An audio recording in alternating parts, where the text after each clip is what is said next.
And after we finished,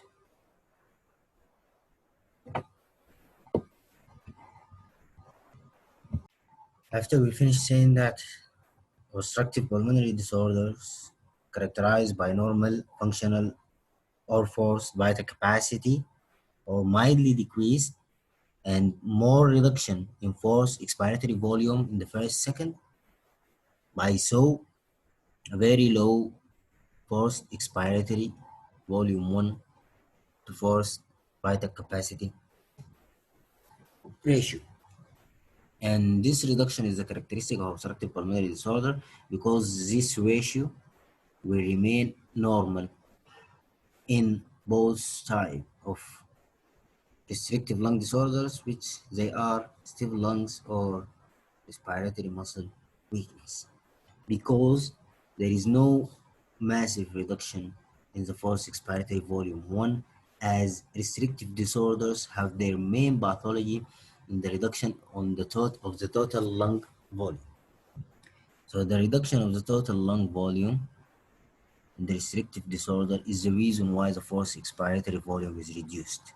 But in the obstructive, the cause of the reduction of the forced expiratory volume is the main pathology because of the obstruction of the airways.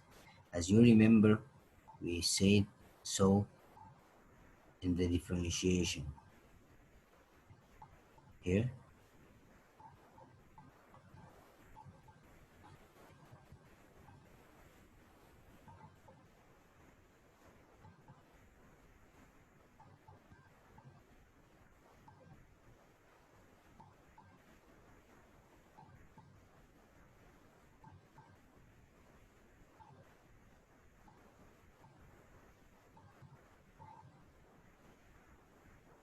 We said the forced expiratory volume 1, when it's 4.5 liters, it's normal. When it's reduced, mean obstructive. Mild obstruction 2.5, less than 1 is handicap, and less than 0.8 is disability, and less than 0.5 is severe emphysema. And emphysema is one of the types of chronic obstructive disorders. Then we mentioned the idea that it's decreased in both of them, in the obstructive due to obstruction of the airways, in the restrictives due to decreased total lung volume, and the ratio is reduced in obstructive and normal in restrictives, and the normal ratio is 75 to 85, so it's 80. And when it's less than 70, this is mild obstruction. Less than 60, this is moderate. Less than 50, this is severe obstruction. So the obstructive disorders characterized by, we said, limitation of expiratory airflow, that airways cannot empty, and they are asthma, emphysema, cystic fibrosis. The restrictive characterized by reduced lung volumes, decreased lung compliance. So the examples are multiple: interstitial fibrosis, silicosis, scoliosis, obesity, and lung resection after malignancy, neuromuscular disorders, and also cystic fibrosis, which is a mixed picture. Okay, then we went through for this table, and we will move on now, and we'll talk about the interpretation of the number in a more thorough ways. تمام؟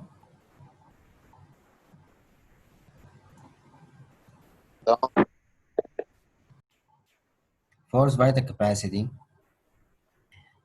interpretation of percentage. Predicted normal is 80 to 120%, and when it's 80 and above, this is normal. When the force vital capacity is 70 to 79% of the normal, this is mild reduction. And when it's 50 to 69, this is moderate reduction. And when it less than 50, this is severe reduction. Here I'm talking about only the force vital capacity, not the ratio. So the amount of air that can be expired, maximally expired after maximal inspiration, more than 1 second. It's called the forced vital capacity. While the forced expiratory volume in 1 second is the maximum amount of air that can be expired in the first second after maximal inspiration. So they are dynamic lung capacities and volumes. And the forced expiratory volume 1, interpretation of its percent, if it's more than 75% of the forced vital capacity, it's normal. If it's 60 to 75%, mild obstruction, 50 to 95, moderate, and less than 49, it's severe. So what do numbers mean?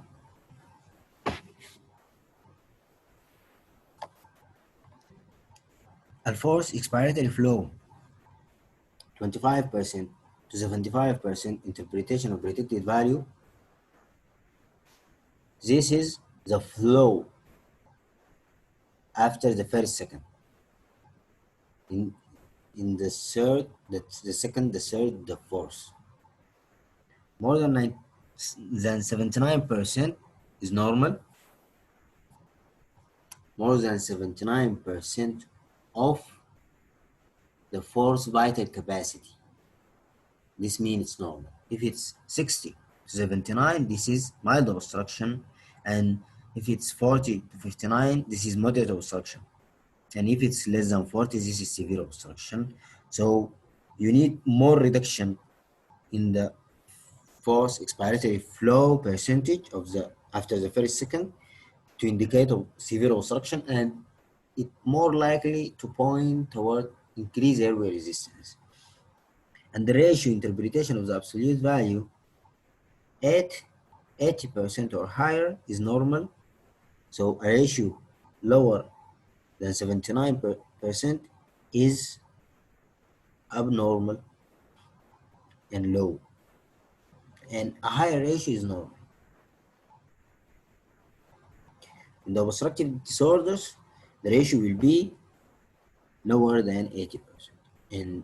In restrictive disorders, it will be normal or high, higher than 80. It will be 80 or higher, so normal.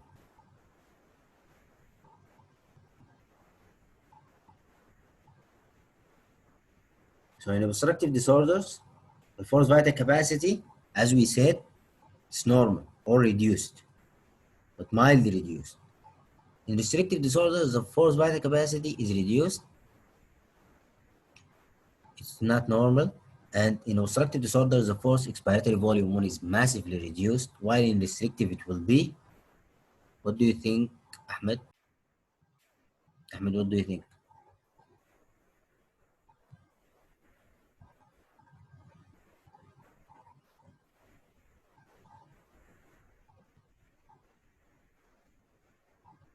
Ahmed?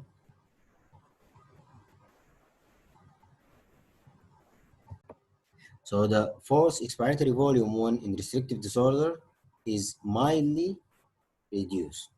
So the ratio is normal or increased in the restrictive disorders. The ratio is normal or increased, while the ratio here is decreased because this the denominator and the numerator. So the forced expiratory volume 1 is massively reduced in the obstructive than the forced vital capacity. This will lead to a reduction in the ratio.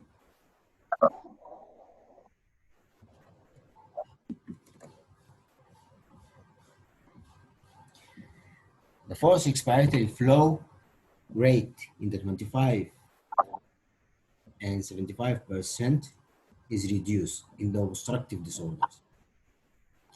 In the restrictive, it's normal or reduced. Why it's always reduced in the obstructive disorder? Because this value is dependent on the airway resistance.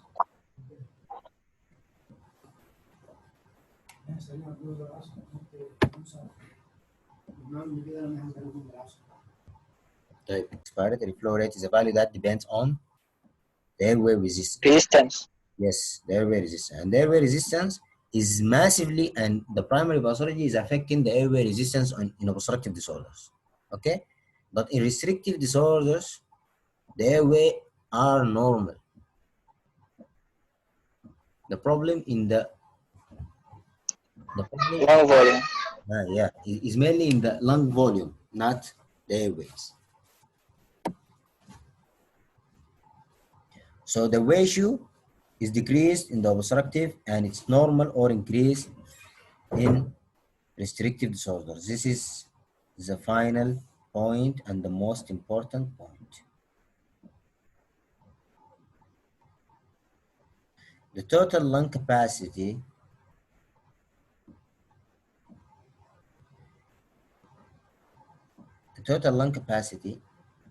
it's normal or increased in obstructive disorders because we said that the air in the obstructive disorders is trapped in the lung while there is no ability of the lung to increase its volume in restrictive disorder, so it's reduced. So the primary pathology in the obstructive disorders is trap air that increase the total lung capacity, reduce the expiration, while in restrictive disorders, inability to achieve high lung volumes by so reduce the expiration and reduce the vital capacity for, as an absolute value. So the ratio here is normal or increased and the ratio here is reduced.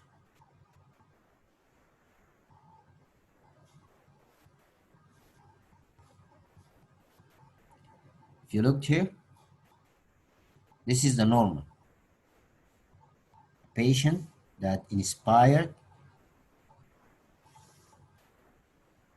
and his inspiration reached 6 liters total lung capacity. Okay, his forced expiration, he inspired till he reached 6 liters in his lung, and he already have this residual volume, so he inspired 5 liters, or he have this functional residual capacity because he have expiratory reserve volume and residual volume. Those are intrinsically present in his lung. So he inspired maximally till his lung volume becomes 6 liters. Then he start to expire. After he inspired from here till becomes 6 liters, he start to expire forcefully. His forceful expiration in the first second here from 0 to 1. This expiration, this value is the force expiratory volume 1. Clear?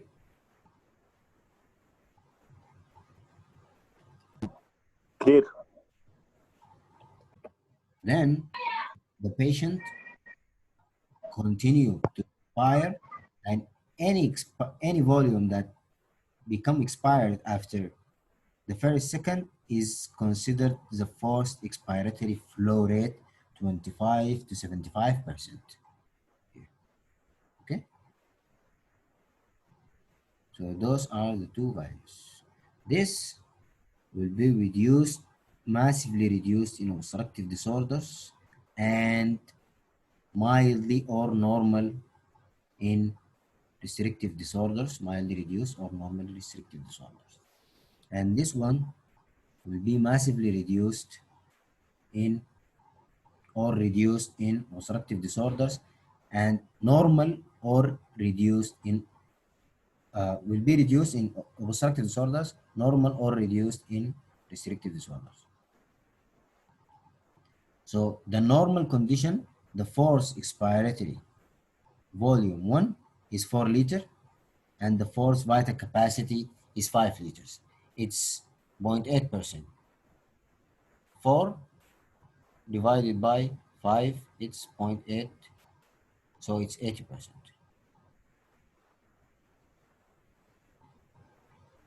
This is the normal ratio. So let's see the obstructive and restrictive. So in obstructive patients, here are the obstructive patients. In obstructive patient, you have obstruction, you have already trapped air, you have a high lung volume. Look at the residual volume of the patient, 3 liters. So the residual volume here is 1.3, 1.4 liter. The residual volume here is 3 liters.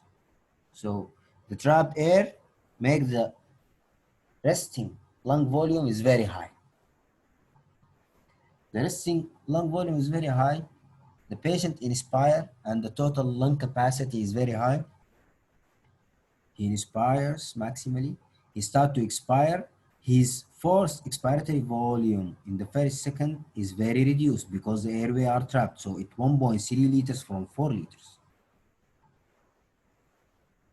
And the forced vital capacity, the total amount of air that he can expire is only 3 liters. So both of them are reduced, but the forced expiratory volume 1 is massively reduced. So the ratio is 42%, and this is severe obstruction. While here, in the restrictive disorders, the patient is already have low lung volume. So his residual volume is only 1 liter, and his total lung capacity is 4 liters. So he maximally inspired till 4 liters, and he started to expire. He maximally inspired till 4 liters, and he started to expire. And his forced expiratory volume 1 is slightly reduced, and the forced vital capacity is slightly reduced, so the ratio is static because he have, or actually the ratio increased because he have forced expiratory volume 1 of 3 liters and forced vital capacity of 3 liters. So the ratio approximately 1, or it's 0.9 because it's 2.8 divided by 3.1. So I think it's clear.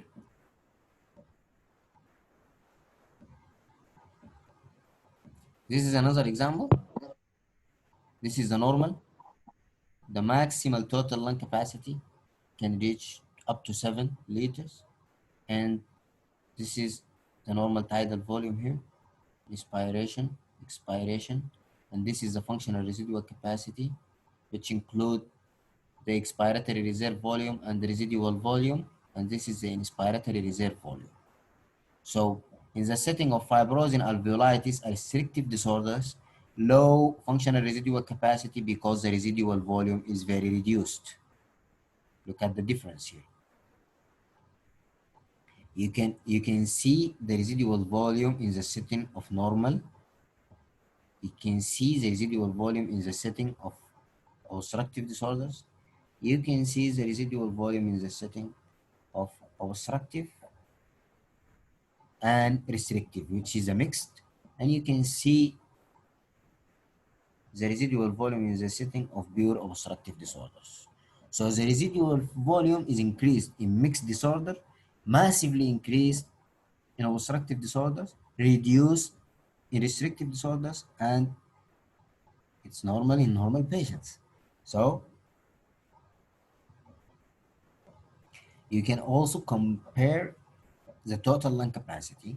You can see here that the total lung capacity is very high in patients with obstructive disease and is slightly reduced in patients with mixed disorders and is massively reduced in patients with restrictive disorders.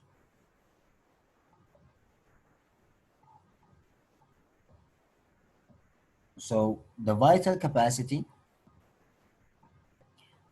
is related to the total lung capacity. So it's massively increased in obstructive disorders and is slightly reduced in mixed disorders and is massively reduced in restrictive disorders. So the forced vital capacity, but the forced vital capacity must be more reduced in obstructive because the obstruction prevent expiration. But here it's only reduced because the total lung capacity is reduced.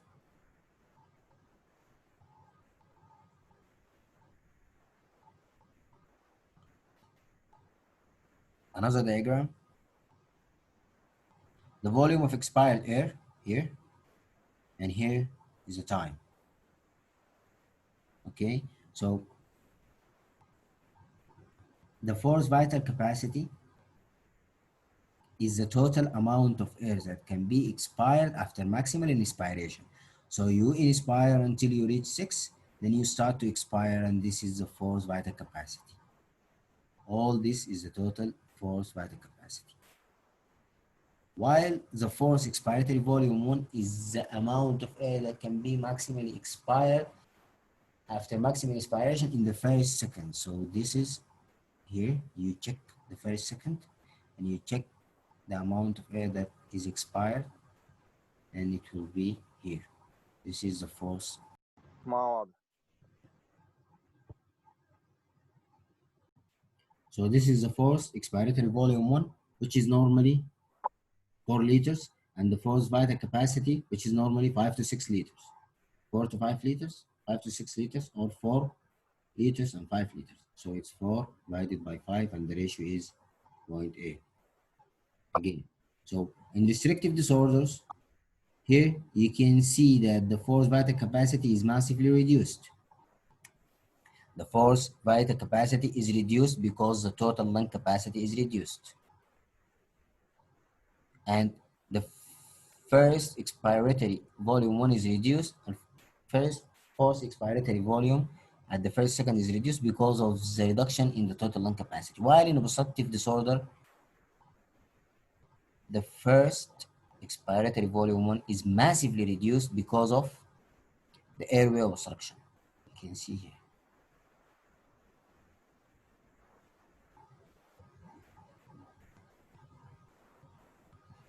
And the force vital capacity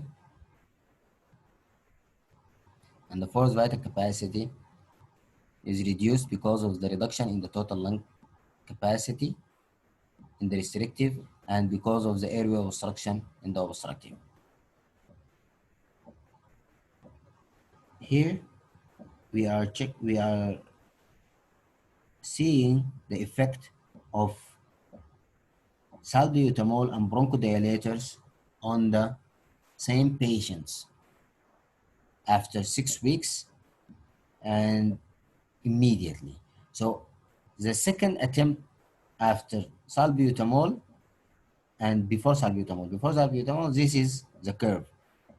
After the first attempt, it was here. After the second attempt, it was here. After the third, the second, the third, the fourth. And after corticosteroids, after 6 weeks, you can see the curve here. So one of the diagnostic tests is that we do pulmonary function test after medication. Response to medication indicates the diagnosis.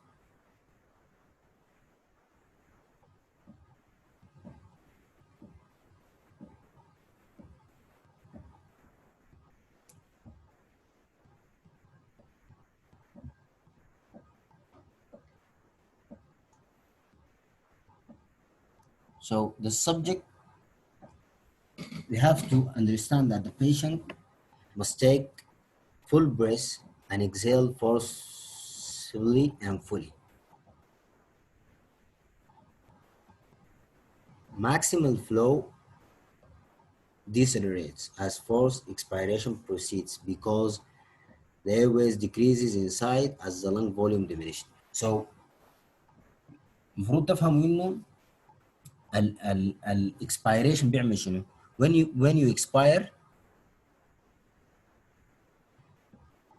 you compress the airways because the reduction in the lung volume increase the airway resistance. So airway resistance increase during small lung volumes and during large lung volumes. And it's the lowest at the functional residual capacity. يعني at the functional residual capacity as a volume of the lung, the airway resistance is at its lower limit. Okay? And it increases during high lung volumes and during low lung volumes. So obstructive pulmonary disorders increase airway resistances and increase work of breathing. Restrictive pulmonary disorders decrease lung volumes and increase airway resistance and increase work of breathing. Both of them increase work of breathing. So the patient will develop shortness of breath.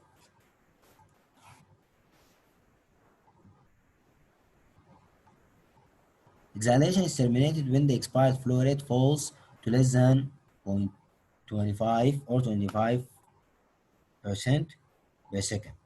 So this is for measurement of the forced expiratory flow.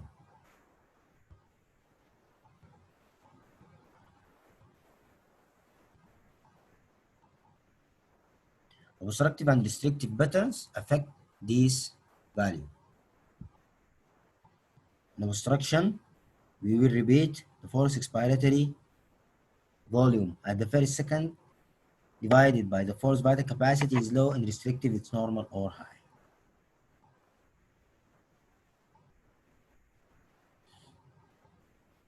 If there is a straight line trace in the pulmonary curve like this one,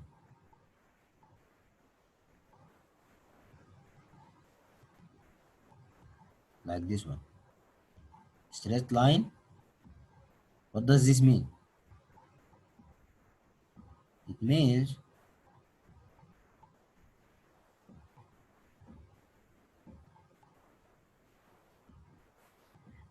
central airway obstruction flow is constant through the first half of expiration.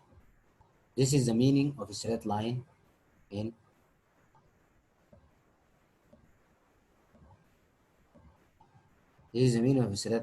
these loops. Tracheobronchial collapse occurs in severe emphysema. Emphysema lead to tracheal collapse and tracheomalacia. So the first 200 ml exhale rapidly, after which the compressed airway behaves like a fixed central obstruction. So in emphysema, here is the time and here is the volume. The first 200 ml exhaled rapidly, then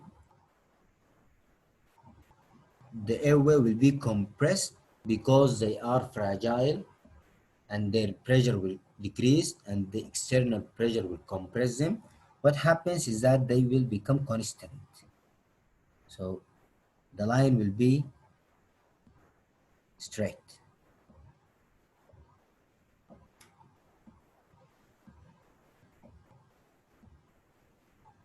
Response of forced expiratory volume 1 to treatment زي ما شفنا في الدياجرام اللي بعده.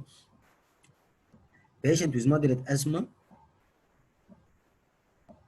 tested before, بعد that given salbutamol effect recorded, and he improved after receiving salbutamol.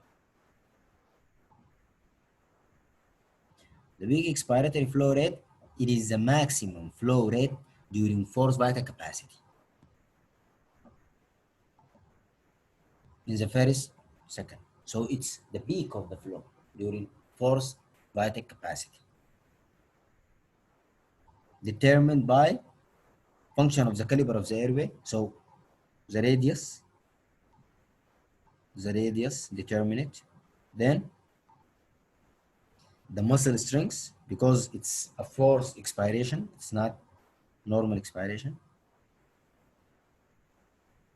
And the patient effort.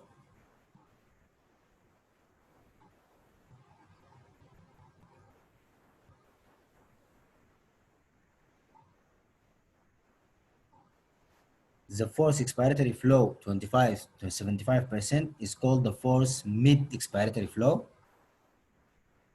which is the maximum mid expiratory flow rate during the mid expiratory part of the forced vital capacity, decreased by marked reduction in expiratory effort, submaximal inspiration maneuver. So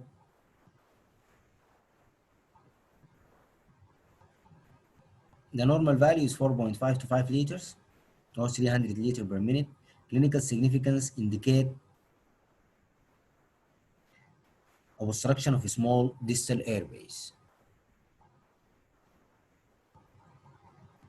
So the peak expiratory flow rate is dependent on the radius and the resistance.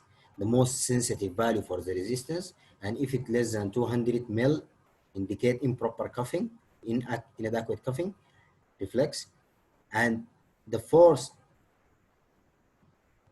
expiratory flow 25 75% is sensitive for small airway disease. Okay,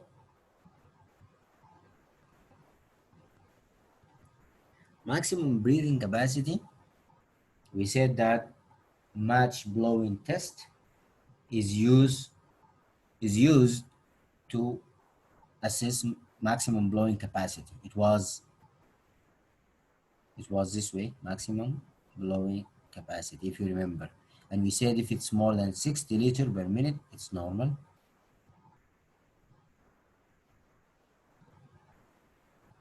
Maximum voluntary ventilation, largest volume that can be breathed per minute. يعني كل كمية الهواء اللي تقدر تتنفسها in and out as hard as fast as possible. Normal 140 175 لتر per minute. يبقى ان احنا لما اتكلمنا عنها في التست قلنا انه if the test indicate that it more than 60 it's normal according to the test. يعني cough reflex need maximum breathing capacity more than 60 liter per minute. Estimate of max